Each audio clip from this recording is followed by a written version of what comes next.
중에 혜리 씨가 생각이 안 날 수가 없었고, 물론 부담스럽겠죠. 선배가 하자는데 시간이 안 돼요, 뭐 싫어요 이러기도 우리가 스케줄 빤히 다 아는데 부담스러웠을 거예요.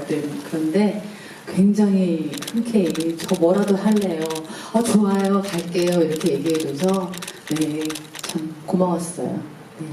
아마도 선배 배우 문소리 배우에 대한 존경심과 애정도 있었겠지만 사실 배우들이 이 영화 굉장히 좋아할 거라는 생각 확신도 들거든요.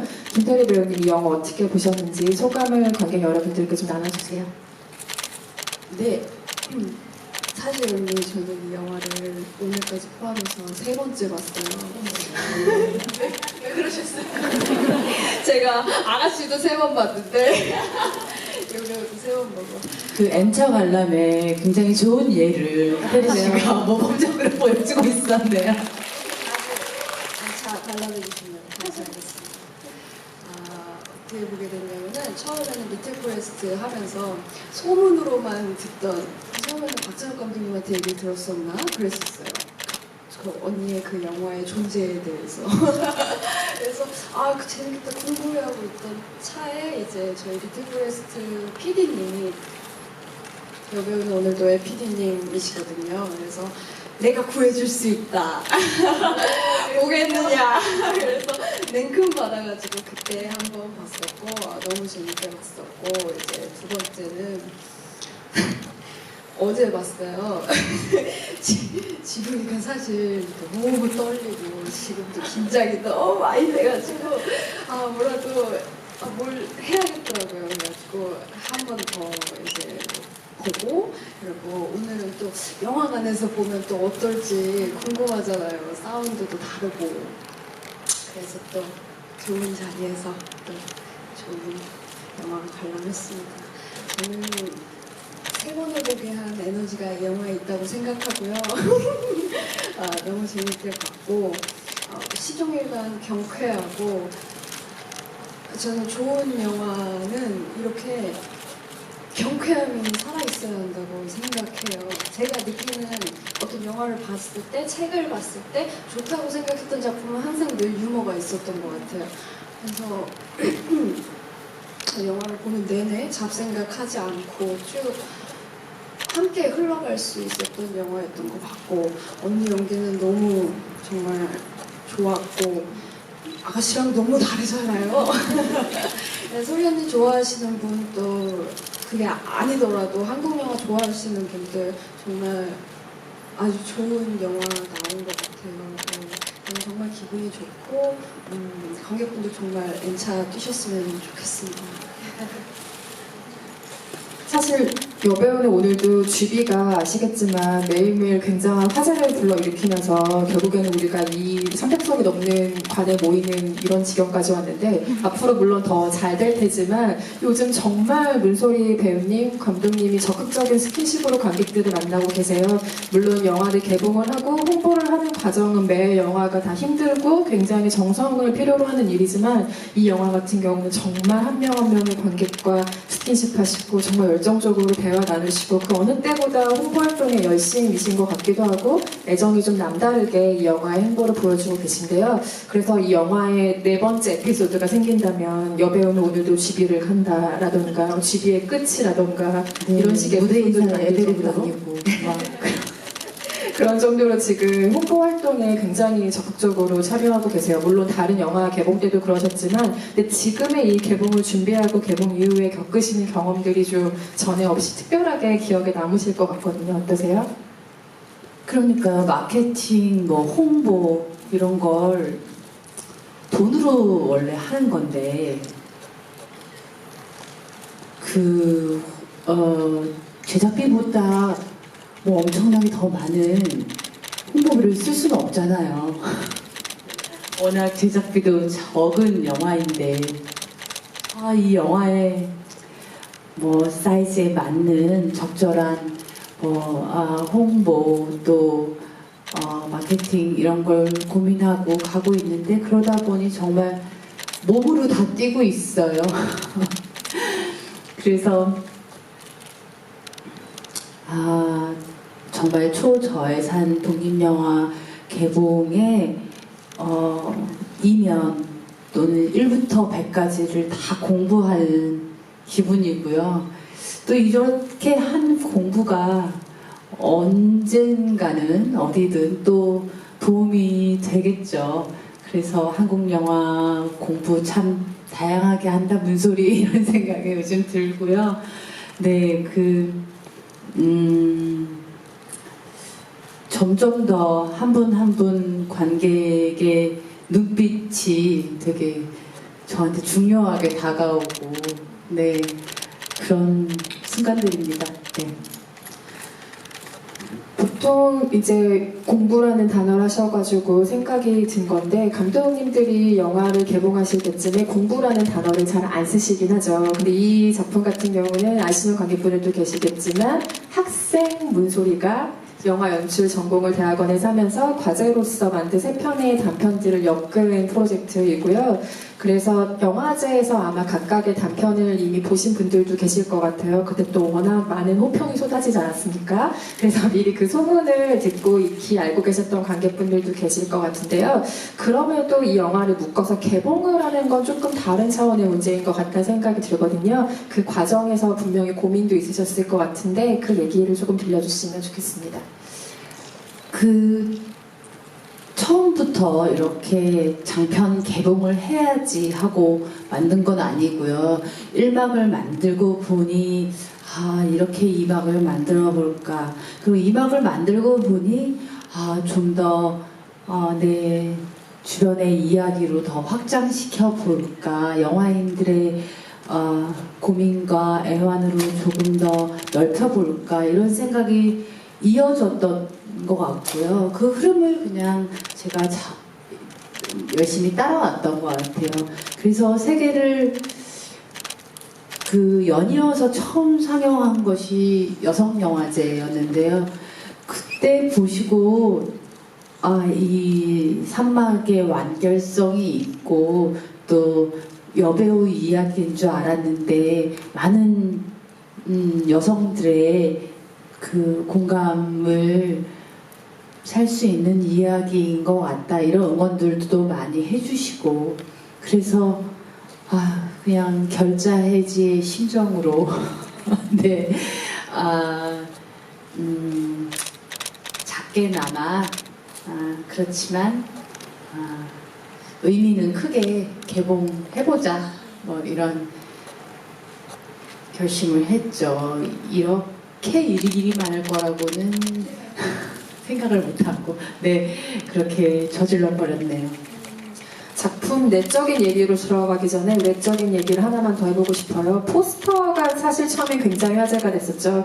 본 포스터도 물론 그랬지만 티저 포스터로 문소리 배우가 빨간색 아주 멋진 드레스를 입고 트로피를 두고 전력 질주하는 모습이 담긴 티저 포스터에서부터 이 영화를 모르시던 분들에게 호감으로 작용했다는 생각이 드는데요. 사실은 그 포스터를 찍는 과정이 정말 즐거웠지만 녹록지 않은 과정이라고 들었고, 결과물을 봤을 때 이게 어디 시상식에서 받으신 트로피지라고 자세히 봤는데 도저히 모르겠더라고요. 근데 그거를 나중에 알고 보니까 굉장히 엉뚱한 트로피를 들고 뛰신 걸로 알고 있습니다. 포스터 비하인드 얘기를 좀 해주시죠. 처음에 보통의 많은 이런 저예산 독립영화들이 포스터 촬영을 따라 하지 않죠. 그냥 스틸컷이나 영화 속의 인상적인 장면, 네, 이렇게 문영처럼 아름다운 여배우가 나오면 여배우의 단독컷, 그것도 따로 촬영한 거 아니죠. 영화 속 장면이죠. 네, 그런 걸 보통 포스터로 쓰죠. 근데 제 영화 속 장면을 홍보하는 친구도 저랑 10여 년 된 영화를 시작하면서 같이 알게 된 친구인데, 그렇게 쓰고 싶은 스티커시 없었나 봐요. 그러더니 문소리의 여러 면을 보여주지만 차라리 영화 속과는 다르게 포스터는 드레스업하고 영화제에 가는 듯한 그런 걸로 시작을 해보면 어떨까. 그런데 드레스자락 뒷면 어딘가에는 무언가 다른 게 숨겨져 있는 듯한 그런 아이디어를 냈어요. 저희 그냥 동네 아주머니들이 저기 공원 걸으러 나와서 수다 떨듯이 그렇게 그냥 모여가지고 회의하거든요. 그냥 카톡으로도 회의하고. 그래서 그럴까? 그래서 그럼 드레스 입은 스틸컷을 찾아볼까?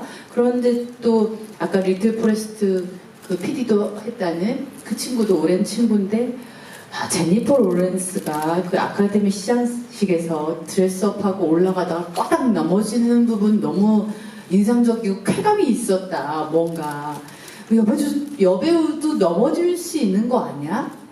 다들 넘어지고 뭐 이상한 순간들도 있는 거잖아.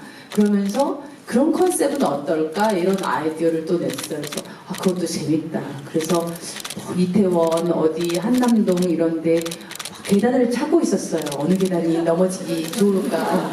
그림이 어디서 잘 그림이 나올까요? 잘 나올까? 일상적인 계단인데 거기를 드레스 입고 막 올라가다 꽉 넘어져 보자. 뭐 이렇게 그래서 계단 사진을 이렇게 보다가 그게 포스터는 얼굴이 잘 나와야 되는데 얼굴이 인상적으로 나오기 좀 힘든 구도더라고요. 그 내려오다가 앞으로 넘어질 수는 없잖아요. 그래서 이렇게 고민을 하다가 제가 단국대학교에서 근무를 하고 있거든요.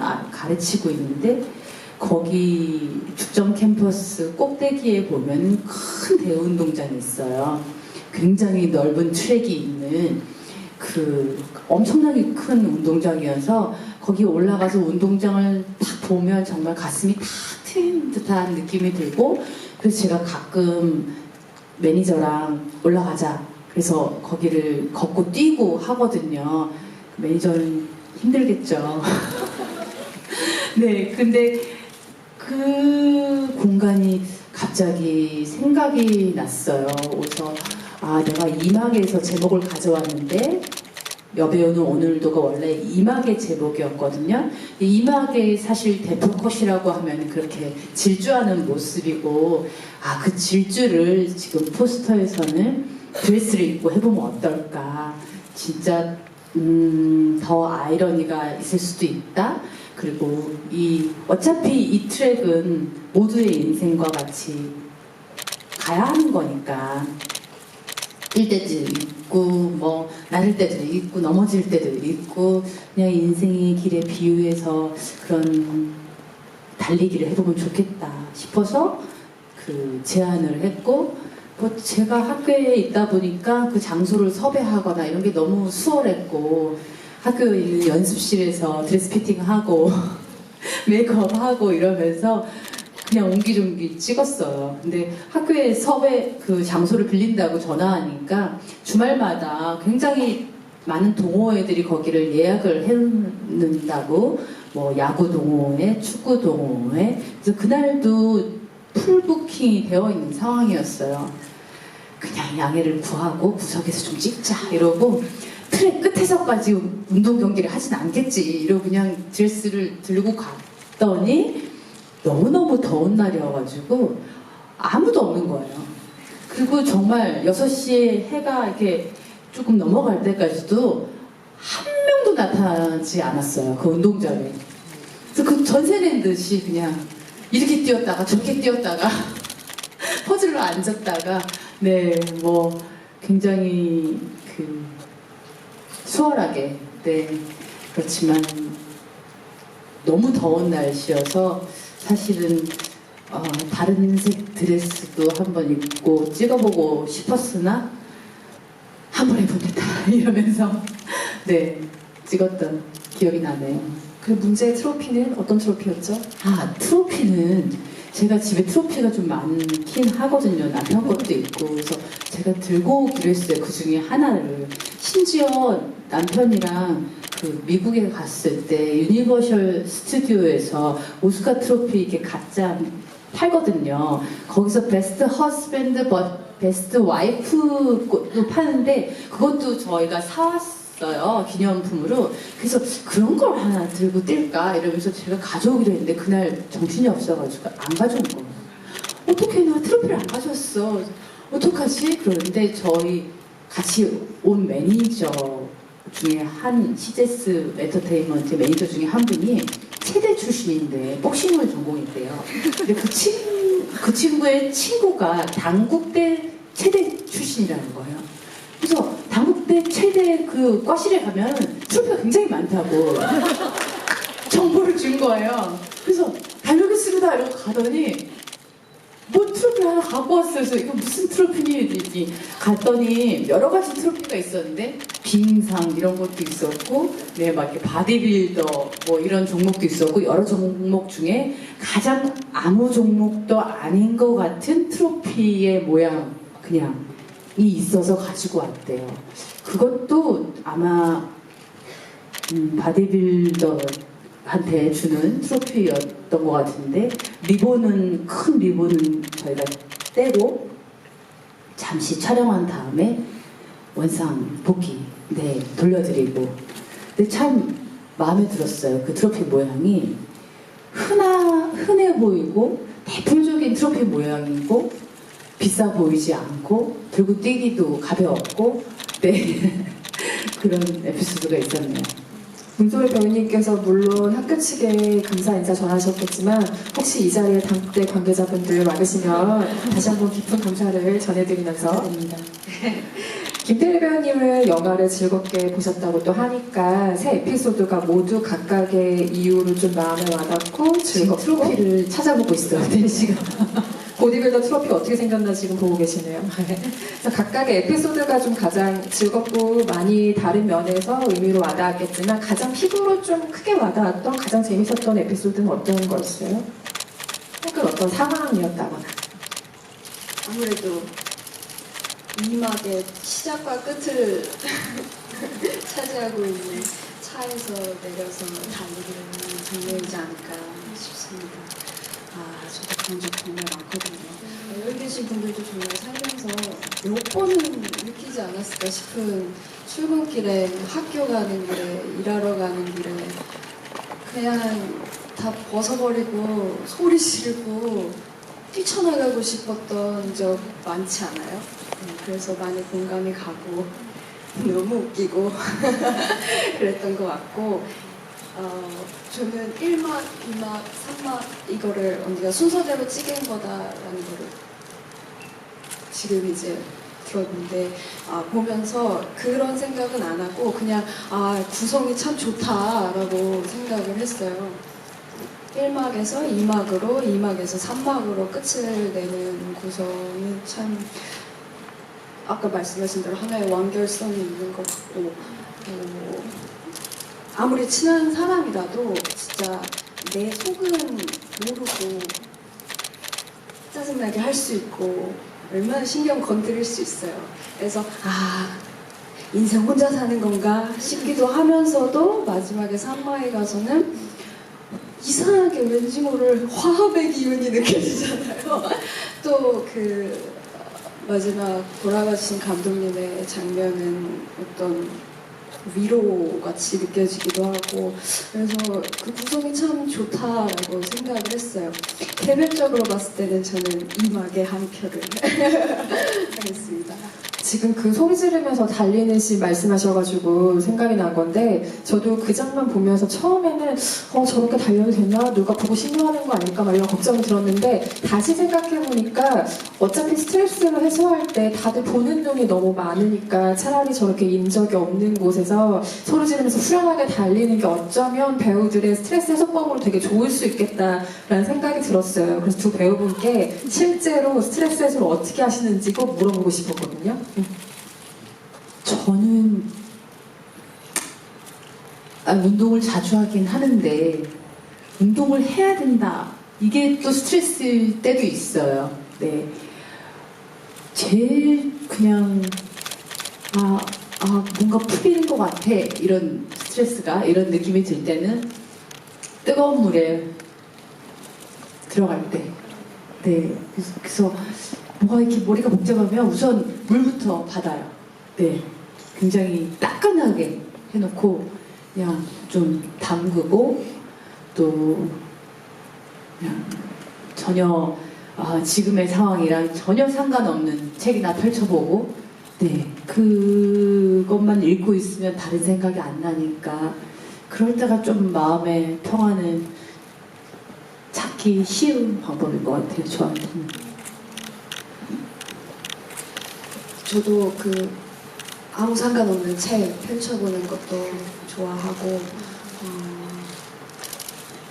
스트레스가 극심할 때는 펑펑 울거나 눈물이 난다면 펑펑 울거나 그냥 지친 상태로 잠을 자거나 그러면 다음날은 좀 괜찮아지는 것 같아요. 그리고 언제나 항상 마음을 조금 언니 목욕처럼 좀 풀어주는 게 있다면은 밤에 어둡고 깜깜할 때 창밖을 열고 바람을 좀 쐬고 숨을 좀 심호흡을 좀 많이 하면서 멍 때리고 있으면은 좀 나아지는 것 같아요. 별거 아니지만. 어느 동네인지, 네, 어느 창문인지 궁금하네요. 별거 없는 창문입니다. 차 소리도 나고, 군위의 리트프레스트 촬영장입니다. 군위의 밤과 비교하면 아주 시끄러운데, 근데 그 소음도 좀 도움이 되는 것 같고.